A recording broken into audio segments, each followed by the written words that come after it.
Shamsuddin Iltutmish slave dynasty के दूसरे सुल्तान और इनका मकबरा मौजूद है दिल्ली के कुतुब मीनार में। वही कुतुब मीनार जहाँ इन्होंने बहुत काम करवाया था और ये दिल्ली में किसी बादशाह का पहला मकबरा है। तो चलिए लेकर चलते हैं आपको शम्सुद्दीन इल्तुतमिश के मकबरे में।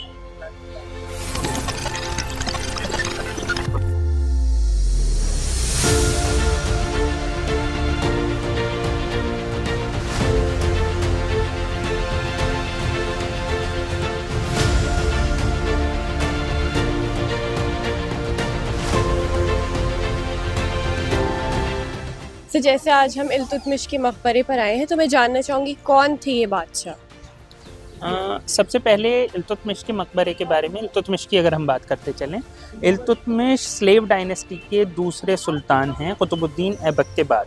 स्लेव डायनेस्टी की अपनी इंपॉर्टेंस ये है, जैसे कि नाम से पता चल रहा है, स्लेव डायनेस्टी, उर्दू में ममलूक डायनेस्टी भी कहते हैं या गुलाम वंश भी आप इसे कहते हैं। इसका मतलब ये है कि ये वो लोग हैं जो बादशाह के गुलाम या स्लेव हुआ करते थे। अगर आपको पता हो तो मिडीवल टाइम्स में गुलाम होते थे, मतलब ये बहुत ही कॉमन था कि किसी बादशाह के बहुत सारे गुलाम हों। तो उसमें से कोई गुलाम अगर अपनी काबिलियत, अपने टैलेंट से ख़ुद को प्रूव कर चुका है, तो ऐसे इंसान को धीरे धीरे वो सुपह सालार यानी कि आर्मी जनरल, और उसी में से एक इंसान कुतुबुद्दीन ऐबक आगे बढ़कर बादशाह बने, और फिर एक और ग़ुलाम इल्तुतमिश वो भी बादशाह बने, और ये एक सिलसिला चला कुछ साल, कुछ बादशाह तक। इसे हम स्लेव डायनेस्टी कहते हैं। तो इल्तुतमिश की इंपॉर्टेंस ये है कि एक स्लेव के तौर, मतलब स्लेव डायनेस्टी के तौर पर सबसे बड़ी इंपॉर्टेंस उनकी है। दूसरा इंपॉर्टेंस उनका ये है कि हिंदुस्तान में शुरू में मुस्लिम शासक आना शुरू हुए थे। अगर पहले आप कुतुबुद्दीन ऐबक थे कुछ दिन के लिए, उसके बाद इल्तुतमिश, तो एक तरीके से दिल्ली पे जो मुस्लिम राज स्थापित हुआ है, जो कि फिर 1857 तक लगातार चलेगा, और 1707 तक तो उसमें कोई बीच में ऐसी बड़ा ब्रेक भी नहीं आएगा, तो वो एक तरीके से इल्तुतमिश की देन है। इल्तुतमिश एक तरीके से उसके फाउंडर्स में से एक है।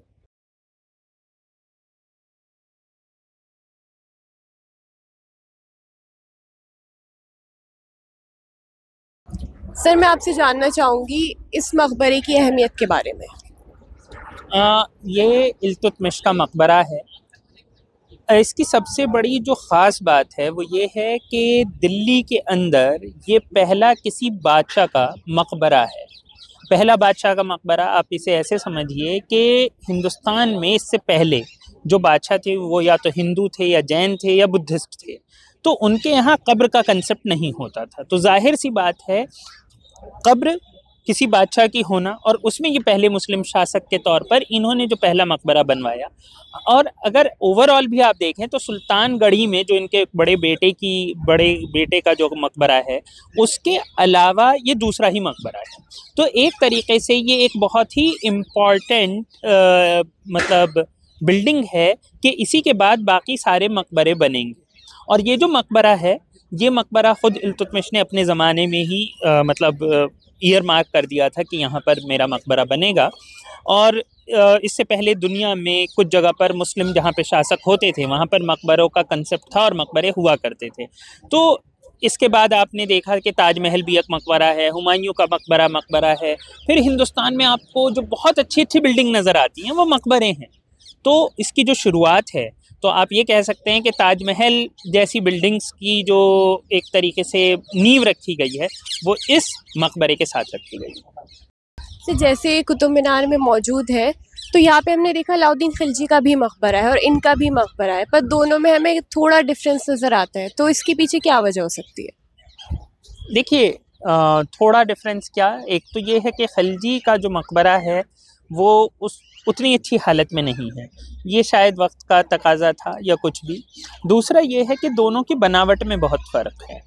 खिलजी का जो मकबरा है उसके साथ एक मदरसा लगा हुआ है, उसमें इस तरीके से इंस्क्रिप्शंस नहीं नज़र आते हैं, और यहाँ पे कब्र का भी रखरखाव थोड़ा अच्छा दिख रहा है आपको। और लेकिन उसका जो एक्सटेंशन है, जो उसकी जगह है, वो थोड़ी ज़्यादा है। यहाँ पर सिर्फ कब्र है और उसके चारों तरफ आपको मेहराब नज़र आ जाती है। वहाँ पर मेहराब, वहाँ पे बाकी सब तो टूट ही चुका है। तो शायद वो वक्त का तकाजा था, रखरखाव का तकाजा था, ये सारी चीज़ें थी। जिससे हम कुतुब मीनार में मौजूद है, तो यहाँ पे इल्तुतमिश ने क्या काम करवाया है?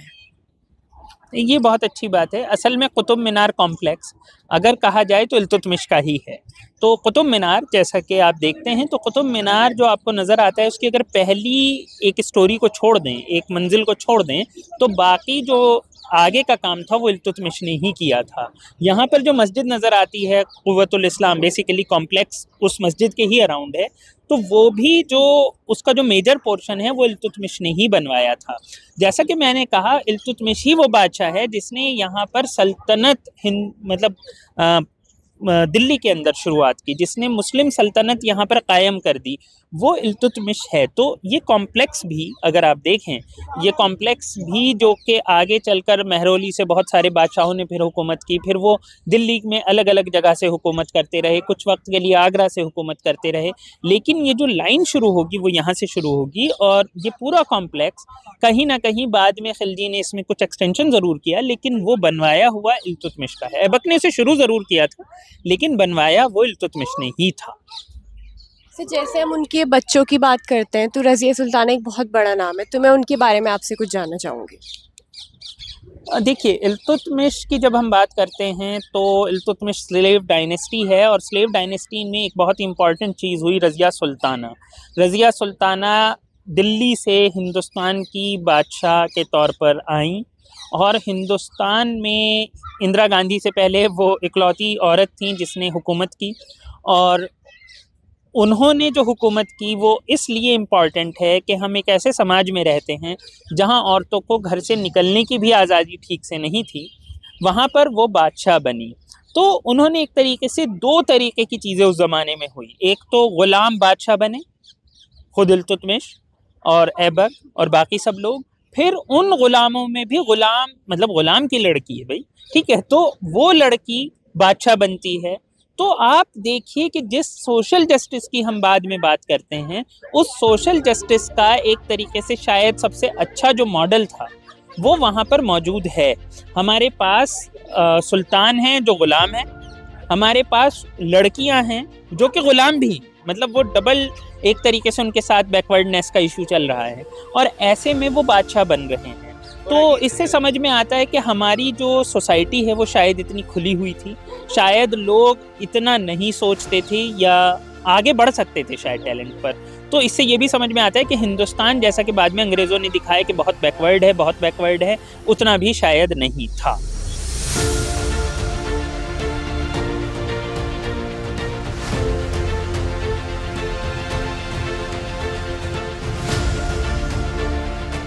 आज हम आपको लेके आए थे शम्सुद्दीन इल्तुतमिश के मकबरे पर, जो कुतुब मीनार में मौजूद है। ऐसी वीडियोस के लिए और हिस्ट्री के बारे में और जानने के लिए आप देखते रहिए हर संडे धरोहर।